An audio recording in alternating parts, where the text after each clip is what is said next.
Hello friend. My name is Vishal Vardhan और हम लोग पढ़ रहे हैं जेएसपी। ओके। हम लोग पढ़ रहे हैं जेएसपी। तो अभी तक हम लोग ने क्या देखा, तो आप यहाँ चेक कर सकते हो मेरे अकाउंट में, विशाल वर्धन यूट्यूब चैनल पे, कि मैंने पहला लेक्चर बना दिया है, ठीक है। जावा सर्वर पेज पे वीडियो 1, जिसमें मैंने स्क्रिप्टेड टैग्स, प्रेषण टैग, डिक्लेरेशन टैग, ये चीज सब तो समझाया ही। साथ ही साथ सबसे इंपॉर्टेंट चीज समझाया कि हम लोग जेएसपी पढ़ क्यों रहे हैं, ठीक है। जेएसपी होता क्या है, ठीक है। सर्वलेट और जेएसपी में अंतर क्या है, क्यों सर्वलेट से ही हमारा जो काम था वो हो रहा था, तो हमें जेएसपी की तरफ क्यों जाना पड़ा। बिजनेस लॉजिक और प्रेजेंटेशन लेयर, ये सारी चीज मैंने समझाया था। तो आप यहाँ पे गो थ्रू कर सकते हो, बहुत अच्छे तरीके से समझाया हूँ, जिससे आपको जेएसपी के बारे में बहुत अच्छे से पता चल जाएगा, ठीक है। ये बात हो गई। अब आइए सीधा पेंट पे आते हैं। तो आज हम लोग क्या देखेंगे, ठीक है। तो आप यहाँ पे आइए और ये देखिए। आज हम लोग ये सारे टॉपिक देखेंगे। ये इम्प्लिसिट ऑब्जेक्ट, ठीक है। जेएसपी रिक्वेस्ट रिस्पॉन्स कन्फिग, ये सारे टॉपिक हम लोग आज देखेंगे, ठीक है। सबसे पहले मैं ये बताना चाहता हूँ ना कि आप थोड़ा सा वो वीडियो 1 देखिएगा जरूर, ठीक है। तो आपको ज्यादा अच्छा से ये समझ में आएगा। क्या समझ में आएगा, ये वीडियो थोड़ा अच्छा ये देख के आइएगा, ठीक है। तो आपको ज्यादा अच्छे से समझ में आएगा क्या मैं बोल रहा हूँ। हालांकि मैं थोड़ा सा आपको फील करा देता हूँ आज के वीडियो में, कि आपको पिछला वीडियो में ना जाना पड़े, ठीक है। आप सीधा यहीं से कनेक्ट हो जाओ कि मैं क्या बता रहा हूँ, ठीक है। क्योंकि पिछले लेक्चर में काफी कुछ बताया था। आइए इधर देखिए। देखिए, जो हमारा सर्वलेट था ना, उसमें हम लोग बिजनेस लॉजिक और प्रेजेंटेशन लेयर दोनों वाला काम कर पा रहे थे, ठीक है। लेकिन हम लोग चाहते ये हैं कि कहीं ना कहीं बिजनेस लॉजिक सेपरेट लिखा जाए, और जो हमारा प्रेजेंटेशन लेयर है वो सेपरेट लिखा जाए। और ये चीज़ पॉसिबल तब हुआ जब जेएसपी आया, ठीक है। नहीं तो कहीं ना कहीं हम लोग जो डेटा है ब्राउजर पे दिखाते थे, वो सर्वलेट के थ्रू दिखाते थे। बट उसको फ्रंट एंड में आने की जरूरत नहीं है, ठीक है। उसको ब्राउजर की तरफ आने की जरूरत नहीं है। वो सिर्फ अपना बिजनेस लॉजिक संभाले, ठीक है। और बट जेएसपी आया तो वो क्या कर रहा था, वो डायनेमिक, वो मतलब फ्रंट एंड साइड तो आ रहा था, बट वो डायनेमिक कंटेंट भी लेकर आ रहा है, ठीक है। ये डायनेमिक कंटेंट क्या हुआ, देखिए मैं बताता हूँ। जैसे ये मान लीजिए हमारा पीसी है, पीसी के अंदर हमारा ब्राउजर रहता है। तो हमने यहाँ पे लिखा, ठीक है, यूजर नेम, यूजर नेम, ठीक है। हमने नहीं लिखा, यहाँ दिखता है आपको यूजर नेम, पासवर्ड, ठीक है, मेल। तब आप जाके रजिस्टर हो पाते हो, ठीक है। तब जाके आप रजिस्टर हो पाते हो, ठीक है। जैसे ही रजिस्टर हुआ, तो आपको कोई पॉपअप मैसेज तो दिखेगा ना, नीचे लिख कर आएगा कि हाँ you are registered, now you can get log in, ठीक है। तो डेटा कहीं ना कहीं यहाँ गया, ठीक है। यहाँ गया बैकएंड में, जहाँ पे सर्वलेट ने कहीं ना कहीं उस डेटा को डेटाबेस में जाके स्टोर करा दिया, ठीक है। डेटाबेस को डेटाबेस में कहीं ना कहीं जावा ने स्टोर करवा दिया, ठीक है। ये हमारा डेटाबेस है। फिर डेटाबेस से डेटा यहाँ आया। फिर जावा को पता चल गया कि हाँ, यहाँ पे जाके डेटाबेस में डेटा स्टोर हो चुका है। तो अब यूजर को जाके बताना है, ठीक है। यूजर को जाके बताना है, तो ये कहीं ना कहीं हमारा एक पहले से ही डॉट जेएसपी पेज रहा होगा, ठीक है। डॉट जेएसपी पेज रहा होगा। अब क्या हो रहा है कि इसमें डायनेमिक चेंज कैसे आ रहा है। तो देखिए, जब डेटा बैकएंड में गया, फिर डेटाबेस में गया, फिर डेटाबेस से जावा के पास आया, तो जावा ने सिंपली फेंक दिया इसी जीएसपी पेज में, जिस जीएसपी पेज से आया था। और उस पेज में कहीं ना कहीं लिख के नीचे आएगा, ठीक है, कि you are now registered, now you can go for log in, ठीक है। तो ये डायनेमिक चेंज कैसे आया, यहाँ नीचे जो डायनेमिक चेंज आया पहले नहीं लिखा हुआ था, बट जैसे ही ये आप लॉग इन किए, तो नीचे मैसेज लिख कर आया उसी पेज पर। वो इसीलिए हो पा रहा है क्योंकि कहीं ना कहीं ये जो जेएसपी है, ये कहीं ना कहीं डायनेमिक कंटेंट, इस मतलब जेएसपी में डायनेमिक कंटेंट होता है, ठीक है। डायनेमिक कंटेंट होता है, डायनेमिक चेंज आपको देखने को मिलेगा, ठीक है। ये चीज मैं कहना चाह रहा हूँ। तो ये देखिए ये हमारा प्रेजेंटेशन लेयर हो गया, ठीक है। ये हमारा बिजनेस लॉजिक हो गया, और ये हमारा डेटाबेस हो गया। तो मार्केट, सॉरी, तो हमारी कंपनीज में जो आईटी कंपनीज होती है, वो कहीं ना कहीं ऐसे ही प्रोजेक्ट्स को हैंडल करती है, ठीक है। ऐसे ही प्रोजेक्ट्स को हैंडल करती है। एक जगह पे अगर हम लोग सब कुछ करने की कोशिश करेंगे, ठीक है, एक जगह पे डेटाबेस को ले आए, एक जगह पे हम लोग कहीं ना कहीं फ्रंट एंड अपने इसको जेएसपी को ले आए, प्रेजेंटेशन लेयर को ले आए, पूरा हौच पौच हो जाएगा, समझना मुश्किल हो जाएगा, बग्स निकालना दिक्कत हो जाएगा, एडिट करना दिक्कत हो जाएगा। इसलिए हम लोग सब चीज सेपरेट करते हैं, ठीक है। सब चीज सेपरेट रखते हैं, जिससे हमें समझ में आएगा, अच्छा हमें डिजाइनिंग में दिक्कत आ रहा है तो सिर्फ डिजाइनिंग पे फोकस करते हैं, ठीक है। बैकएंड से डेटा फ्रंट एंड आ रहा है तो सिर्फ उस डेटा पे फोकस कर पाएंगे। ये सारा चीज कैसे हो पाएगा, जब हम लोग कहीं ना कहीं सब चीज को अलग करके रखेंगे, ठीक है। अलग करके नीट एंड क्लीन करके रखेंगे तो वो चीज चीज समझ में आएगा, ठीक है। इसीलिए जेएसपी को मार्केट में लाया गया, ठीक है, जो फ्रंट एंड जो प्रेजेंटेशन लेयर को संभालती है। चलिए, तो आपको इतना बात समझ में आ गया, ठीक है। फिर कहीं ना कहीं हम लोग ये देख पा रहे थे कि हम लोग जावा का कोड जेएसपी के अंदर लिख पा रहे हैं, ठीक है। ये चीज भी पॉसिबल है। कहीं ना कहीं हम लोग जावा का कोड जेएसपी में लिख पा रहे हैं, ठीक है। कहीं ना कहीं बैकएंड से डेटा जब फ्रंट एंड में आएगा तो कहीं ना कहीं जावा ही उसको हैंडल करेगा ना। तो उसके कारण कहीं ना कहीं थोड़ा बहुत इसीलिए मतलब ये बोलना चाह रहा हूँ मैं, जेएसपी में HTML CSS आपको देखने को मिलेगा, बट साथ ही साथ आप पैराग्राफ्स, ठीक है, हेडिंग्स, टैग्स, एट्रीब्यूट्स, ये सारी चीज देखने को मिलेंगी। बट साथ ही साथ आपको जावा का भी कोड देखने को मिलेगा, ठीक है। तो उसके लिए स्क्रिप्टलेट टैग्स यूज किया जाता है, ठीक है। डिक्लेरेशन टैग हो सकता है, ठीक है। ये सारे टैग हम लोग यूज करते हैं। ये सारे टैग यूज करते हैं, एक्सप्रेशन टैग हो गया, तो ये सारे टैग यूज करते हैं। तो पिछले लेक्चर में मैंने यही सारा बताया था कि स्क्रिप्टेड टैग को कैसे यूज करना है, एक्सप्रेशन टैग को कैसे यूज करना है, और डिक्लेरेशन टैग को कैसे यूज करना है, ठीक है। अब सिंपली आप यहाँ पे आइए, ये देखिए। सबसे पहले हम लोग ये समझते हैं जेएसपी रिक्वेस्ट इम्प्लिसिट ऑब्जेक्ट होता क्या है, ठीक है। देखिए, जो जिन्होंने पिछले लेक्चर नहीं देखा ना, वो भी यहाँ से मैं अगर पढ़ाऊंगा आपको तो भी समझ में आ जाएगा, क्योंकि यहाँ पे भी अभी काफी डीप में ही समझना है बातों को, ठीक है। तो आपको समझ में आएगा अभी मैं क्या बोलने वाला हूँ। देखिए, यहाँ क्या लिखा है। The JSP request is an implicit object, ठीक है, of type HTTP servlet request. देखिए, कहीं ना कहीं जेएसपी है ना, जो सर्वलेट इंटरफेस को ही एक्सटेंड किया हुआ है, ठीक है। तो इसके अंदर सर्वलेट के ही फीचर्स है, ठीक है। अभी देखिए, यहाँ पे जब मैं आपको सर्वलेट पढ़ाया था उसका पूरा वीडियो मैं लॉन्च कर चुका हूँ, तो आपको दिखाता हूँ, वेट। जैसे यहाँ देखिए, ठीक है, यहाँ ये विशाल वर्धन में, यहाँ देखिए, ये देखिए जावा सर्वलेट इन वन वीडियो, ठीक है। इसमें मैंने पूरा सर्वलेट को समझाया है। तो आप यहाँ देख सकते हो क्या, कि हम लोग जब फॉर्म बनाते थे और वेलकम में मतलब फिर एक्शन करते थे, तो ये सारा डेटा हमारा बैकएंड में जाता था। जैसे यहाँ आप यूनियन देख सकते हो, ठीक है, जो टेक्स्ट में लिखा हुआ है, इसको सबमिट करोगे तो ये कहाँ पे जाएगा, welcome.jsp में जाएगा। तो वहां पे हम लोग कहाँ पे ले जाते थे, वहां पे हम लोग सर्वलेट में ले जाते थे, ठीक है। तो सर्वलेट में फिर क्या करते थे, गेट पैरामीटर करते थे, ठीक है। फिर उसको प्रिंट करा देते थे, ठीक है। कहाँ पे प्रिंट करा देते थे, तो हम लोग ब्राउजर पे दिखा देते थे। तो कहीं ना कहीं सर्वलेट के पास डेटा आया, उस डेटा को हमने ब्राउजर पे दिखा दिया। बेसिक यही करते थे हम लोग, ठीक है। अभी यहाँ पे देखिए, यहाँ पे welcome.jsp लिखा है, ठीक है। लेकिन आप यहाँ कहीं भी मेथड नहीं देख सकते हो, ठीक है। कौन सा मेथड, जो जैसे मान लीजिए अगर मेथड हमने रखा डू गेट, तो उस गेट मेथड में जाके वो मेथड एग्जीक्यूट हो जाएगा। अगर डू पोस्ट रखा तो पोस्ट मेथड में जाके वो कहीं ना कहीं मेथड एग्जीक्यूट हो जाएगा। बट यहाँ पे आपने कहीं मेथड देख नहीं पा रहे हो, ठीक है। बट ऐसा नहीं है, इसके इंटरनली है ना मेथड है, बट हम देख नहीं पा रहे, ठीक है। हम देख नहीं पा रहे, बट चूंकि ये ले दे के है सर्वलेट ही, तो इसके सर्वलेट के इसके मेथड, इसके कंस्ट्रक्टर, सब चीज जेएसपी के अंदर पड़ा हुआ है, ठीक है। सब चीज इसके अंदर पड़ा हुआ है। तो आप यहाँ पे एक्चुअली देख तो नहीं पा रहे हो, बट कहीं ना कहीं ये है, ठीक है, कहीं ना कहीं ये है। देखिए, यहाँ पे हम लोग जैसे अभी यहाँ है, ठीक है। फॉर एग्जाम्पल हम लॉगिन पेज में जाते हैं, ठीक है। लॉगिन पेज में आके मान लीजिए मैं लॉगिन सर्वलेट में जाता हूँ। जैसे ही लॉगिन सर्वलेट में आया, तो आप ये मेथड देख पा रहे हो, ठीक है, डू गेट डू पोस्ट। तो जैसे हमने डू पोस्ट में अपने लॉजिक्स को लिखा हुआ है, तो यहाँ पे आप देख सकते हो HTTP रिक्वेस्ट रिक्वेस्ट, ठीक है, HTTP सर्वलेट रिस्पॉन्स रिस्पॉन्स।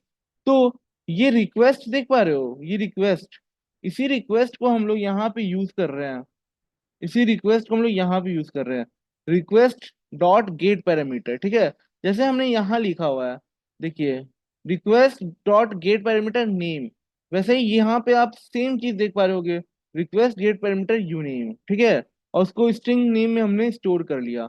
और जब हम आउट प्रिंट कर रहे हैं, ठीक है, तो कहीं ना कहीं वो हमें ब्राउजर पे भी दिखेगा, ठीक है, नेम के साथ। वेलकम, मान लीजिए नेम राहुल है तो वेलकम राहुल, ठीक है।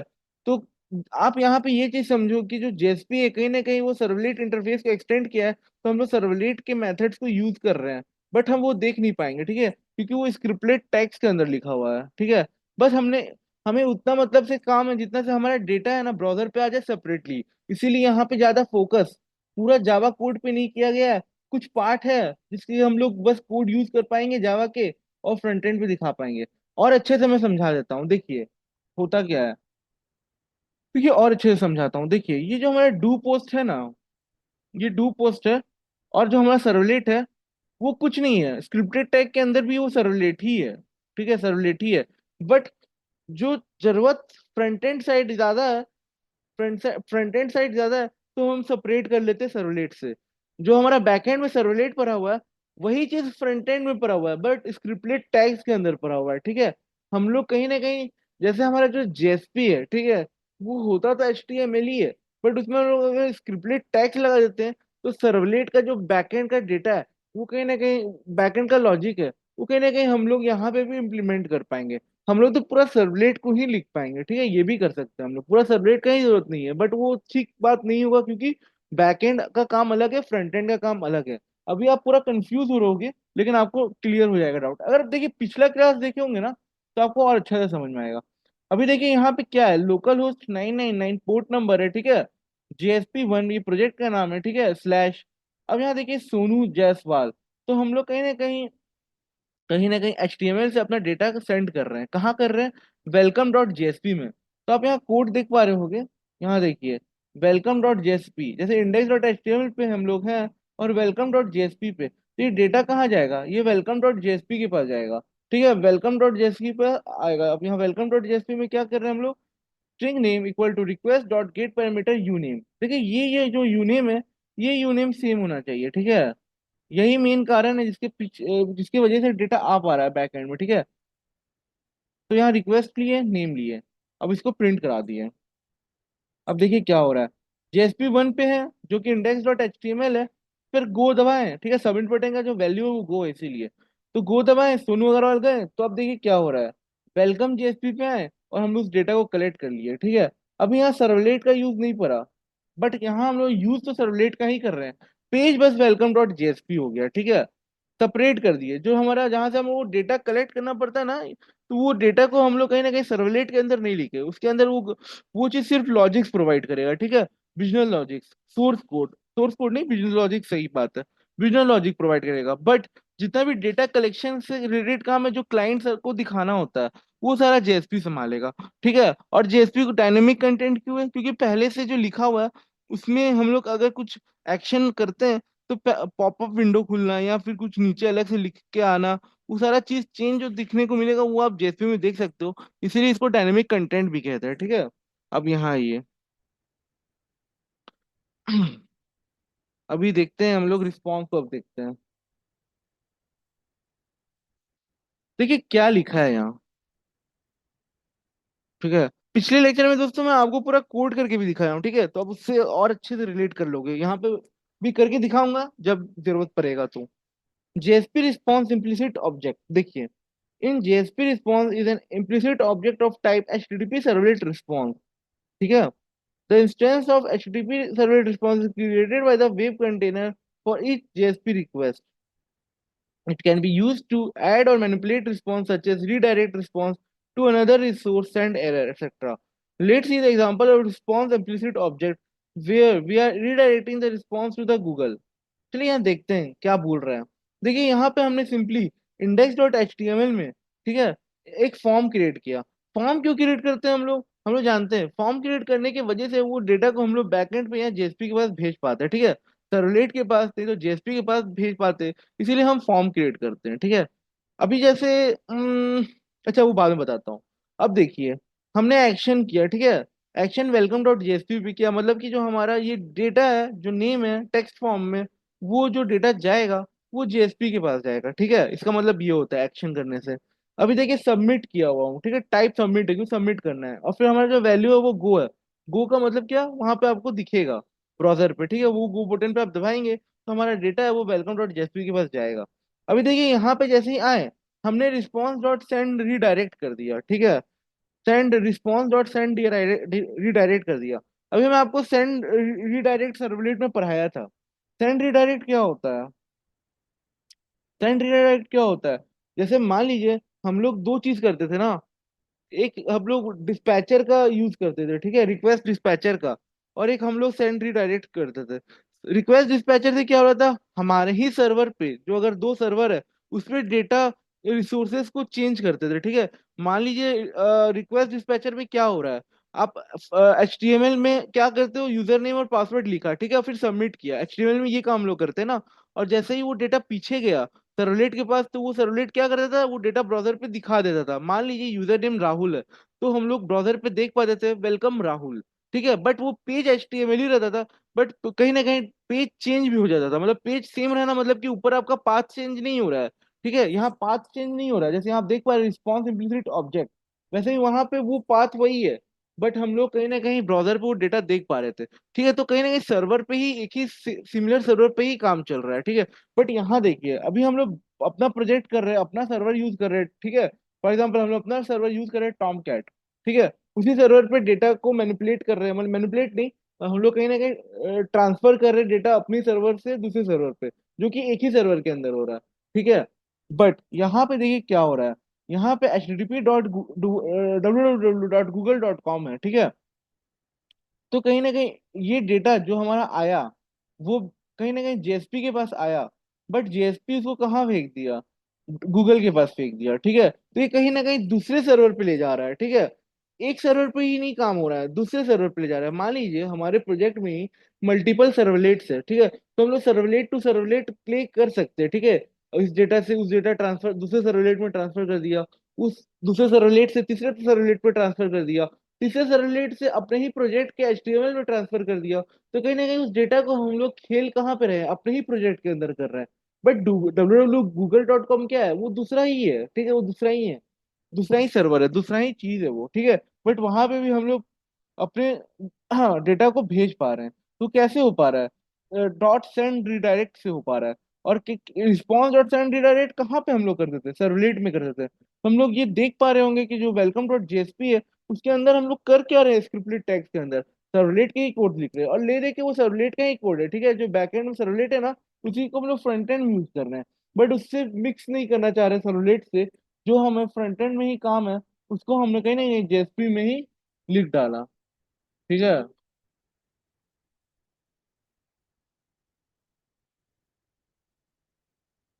चलिए, तो आप यहाँ देख पा रहे होगे, गूगल का पेज खुल रहा है, ठीक है, गूगल का पेज खुल रहा है।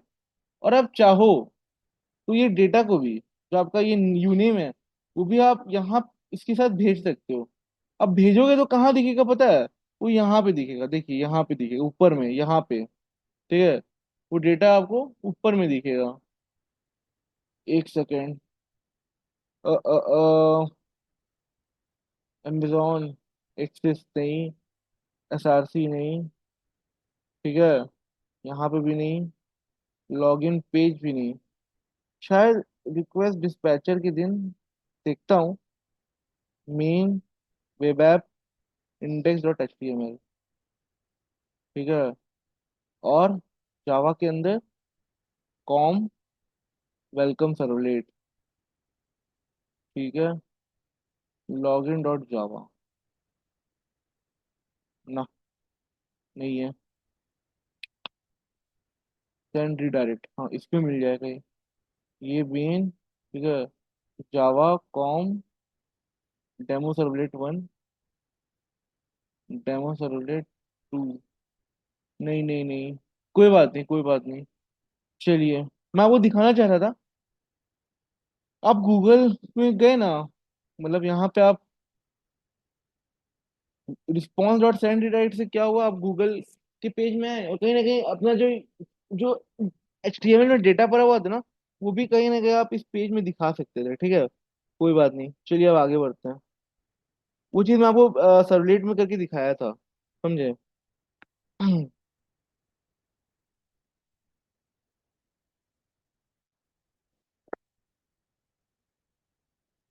देख क्या लिखा है, in JSP config is an implicit object of type. अभी यहाँ हर जगह आपको implicit ऑब्जेक्ट दिख रहा होगा। ये implicit ऑब्जेक्ट होता क्या है, देखिए, इम्प्लिसिट ऑब्जेक्ट क्या है ना, यहाँ पे हम लोग ऑब्जेक्ट क्रिएट नहीं कर रहे हैं, ठीक है। एक सेकेंड, एक कौन? बहुत क्यों नहीं हो रहा? तो दोस्तों मैं आपको इम्प्लिसिट के बारे में समझा रहा था। देखिए क्या हो रहा है। मान लीजिए आप यहाँ पे आइए, ठीक है, और यहाँ देखिए ध्यान से। क्या देखना है यहाँ पे आपको ध्यान से, कि देखिए यहाँ पे आप डू गेट लगा रहे हो, ठीक है, डू गेट लगा रहे हो। मान लीजिए लॉगिन डॉट जावा में आते हैं, ठीक है, डू पोस्ट कर रहे हो, ठीक है, बट कैसे कर रहे हो? तो सर्वलेट का जैसे आप कोर जावा आपको याद होगा, ठीक है, कोर जावा में आप क्या करते थे, जैसे मान लीजिए क्लास है तो उसका ऑब्जेक्ट क्रिएट करते थे, लॉगिन है इक्वल टू न्यू लॉगिन, ठीक है, तो उससे ऑब्जेक्ट क्रिएट हो जाता था। जैसे ही ऑब्जेक्ट क्रिएट हुआ तो आप क्या करते थे, इस डू पोस्ट को कॉल कर लो, ठीक है, डू पोस्ट को कॉल कर लो, तो हमारा ये लॉजिक्स इंप्लीमेंट हो जाता था। बट यहाँ पे हम लोग थोड़ी कुछ वैसा कर रहे हैं। हम लोग फ्रंट एंड में जो हमारा फॉर्म बना हुआ है, वहां पे हम एक्शन पे उस पेज का नाम लिखे जहाँ पे हमें अपना डेटा ट्रांसफर करना है, बाकी सर्वलेट संभाल रहा है। हमें ऑब्जेक्ट क्रिएट करके वो सब कुछ करने की जरूरत नहीं है, सब ऑटोमेटेड है, ठीक है। तो वही चीज कहीं ना कहीं एक इम्प्लिसिट ऑब्जेक्ट है, ठीक है, इम्प्लिसिट ऑब्जेक्ट को दर्शा रहा है। अभी जैसे इम्प्लिसिट ऑब्जेक्ट लिखा, ठीक है, तो कहीं ना कहीं हम लोग जेएसपी पर जो काम कर रहे हैं वो फ्रंट एंड पे कर रहे हैं, ठीक है, फ्रंट एंड पे कर रहे हैं। या फिर आप ज्यादा अप्रोप्रिएट बोलिए कि जो आपका एचटीएमएल पेज है उस पे कहीं ना कहीं हम लोग स्क्रिप्टेड टैग लगा के जावा के कोड लिख पा रहे हैं। वो जावा का कोड कहाँ का है, वो बैकएंड का ही है, ठीक है। और जावा का कोड हम लोग जो लिख रहे हैं, अगर हम लोग स्क्रिप्टेड टैग के अंदर लिख रहे हैं, ठीक है, तो वो कोड हम लोग कहीं ना कहीं मेथड के अंदर लिख रहे हैं। वो मेथड कौन सा मेथड है, जो do get do post method है, उसी के अंदर एक्चुअली वो सर्विस के अंदर लिख रहे हैं हम लोग, ठीक है, सर्विस लेयर के अंदर लिख रहे हैं, ठीक है। और सर्विस लेयर के इंटरनली क्या होता है, डू गेट डू पोस्ट ही रहता है। तो कहीं ना कहीं जैसा वहां पे काम होगा वैसा वो डुकेट के पास अगर जाना है तो डुकेट के पास पहुंचा देगा, डुपोस के पास जाना है डुपोस के पास पहुंचा देगा। इसीलिए हम लोग कहीं ना कहीं सर्विस पर काम नहीं करते, ठीक है। होता सर्विस ही है, बट लिखते हैं अपने लॉजिक से हम लोग डुगेट डुपोस्ट पे, ठीक है। सर्विस सर्विस जो होता है वो इंटरनली डुगेट और डुपोस्ट को ही चला देता है, ठीक है। तो हम लोग सर्विस को हटा दिए कहीं ना कहीं। हमारे क्लास के अंदर सर्विस का मेथड इम्प्लीमेंटेड है, मतलब कि कहीं ना कहीं यूज हो रहा है बट हम देखते नहीं है, ठीक है। तो जो हमारा HTTP सर्वलेट होता है ना, उसके अंदर सर्विस भी होता है, डुगेट भी होता है, डुपोस्ट भी होता है। बट हम सर्विस को हटा देते हैं और डुगेट डुपोस्ट पे ही यूज करते हैं। हम लोग चाहे तो सीधा सर्विस पे भी अपने लॉजिक को लिख सकते हैं, फिर जैसा सिचुएशन रहेगा कि डुगेट चलाना है कि डुपोस्ट चलाना है, उस हिसाब से वो हमारा चल जाएगा, ठीक है। बट उतना नहीं करके हम लोग सीधा डुगेट या डुपोस्ट में चला देते हैं, और फ्रंट एंड में हम लोग कहीं ना कहीं HTML से लिख देते हैं मेथड या पोस्ट, सॉरी हाँ, मेथड को हम लोग पोस्ट नहीं तो हम लोग गेट कर देते हैं। तो हम लोग आज के टाइम पे ऐसे करते हैं सर्वलेट का यूज, ठीक है। अब जेएसपी में क्या है, तो हम लोग डेटा कलेक्ट करते हैं फ्रंट एंड में, तो उसको कलेक्ट करने के लिए हम लोग कहीं ना कहीं जावा का यूज करते हैं, इसीलिए हम लोग को इस स्क्रिप्टेड टैग का यूज करना पड़ता है। तो ये है, ठीक है।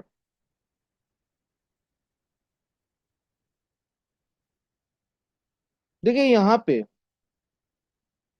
पे वेब डॉट एक्सएमएल बना हुआ है और वेलकम डॉट जेएसपी बना हुआ है। अभी यहाँ पे देखिए, क्या देखना है यहाँ पे, यहाँ पे ये देखिए कि फॉर्म बना हुआ है, ठीक है, index dot JSP, sorry index dot HTML, ठीक है। अब यहाँ पे हमने फॉर्म बनाया, फॉर्म में वेलकम लिखा, ठीक है, फिर तो ये वेलकम पेज में चला जाएगा, ठीक है। यहाँ पे वेलकम डॉट जेएसपी नहीं लिखा, इसका कारण मैं समझाता हूँ, ठीक है। उसके बाद देखिए इनपुट लिया, टाइप टेक्स्ट और नेम है यू नेम लिया, ठीक है, फिर सबमिट बटन बनाया। मतलब कि यहाँ इसमें एक्शन वेलकम लिखने का मतलब है कि इस पेज में जाना है और इस यू नेम के डेटा को पहुंचा देना है, ठीक है। तो यहाँ पे हमने यू नेम लिया, इसी यू नेम से हम लोग डेटा कलेक्ट कर लेंगे, गो करेंगे तो सबमिट हो जाएगा, ठीक है। अभी नीचे आइए, देखिए हमने यहाँ पे सर्वलेट का पेज बनाया है, ठीक है, सर्वलेट का पेज बनाया, लिखे जेएसपी, सॉरी नीचे जेएसपी ना, लिखे वेलकम डॉट जेएसपी है ये। बट हम लोग कहीं ना कहीं मैपिंग सर्वलेट में कर रहे हैं, ठीक है। तो आप अगर सर्वलेट पढ़े होंगे तो आप समझ पा रहे होंगे, ठीक है। क्यों समझ पा रहे होंगे, क्योंकि हम लोग जेएसपी के अंदर सर्वलेट का ही कोड लिख रहे हैं, तो यहाँ पे हम लोग सर्वलेट का ही मैपिंग करेंगे, ठीक है।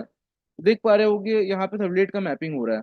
अभी जैसे यहाँ पे आप देखिए सर्वलेट है, ठीक है, सर्वलेट नेम है, हाँ। और बट यहाँ पे हम लोग जब फाइल का बारी आता है तो जेएसपी फाइल कर दिए, ठीक है।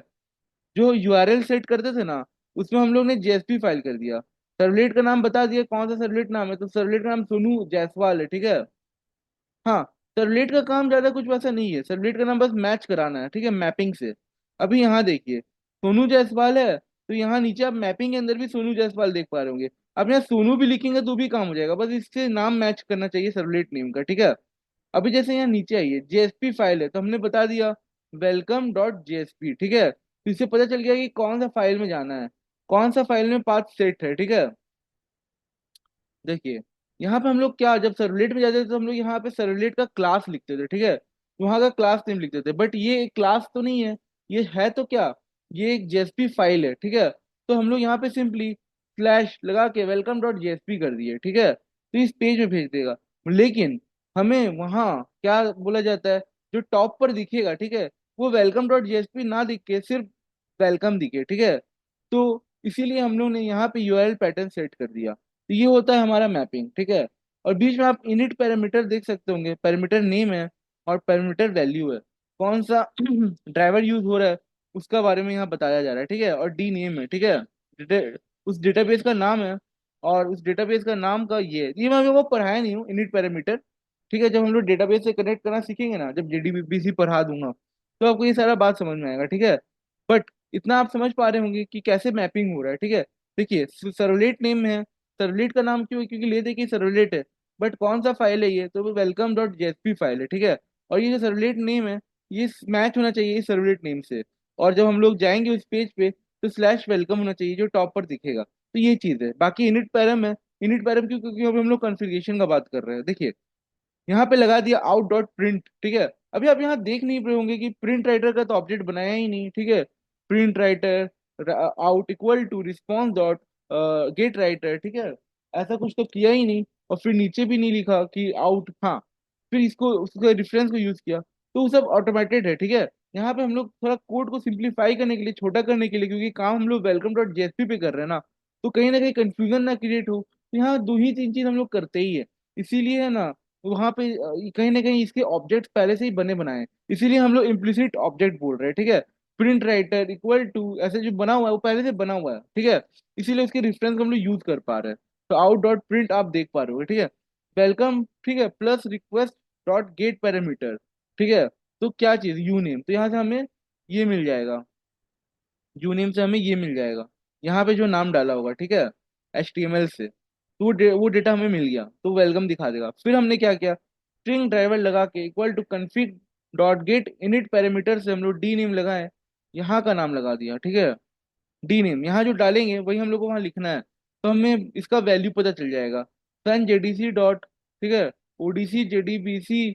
मुझे लगता है ये जो ड्राइवर है ये ओरेकल का, ठीक है, माई एसक्यूएल का थोड़ा अलग होता है, माई एसक्यूएल का अलग होता है।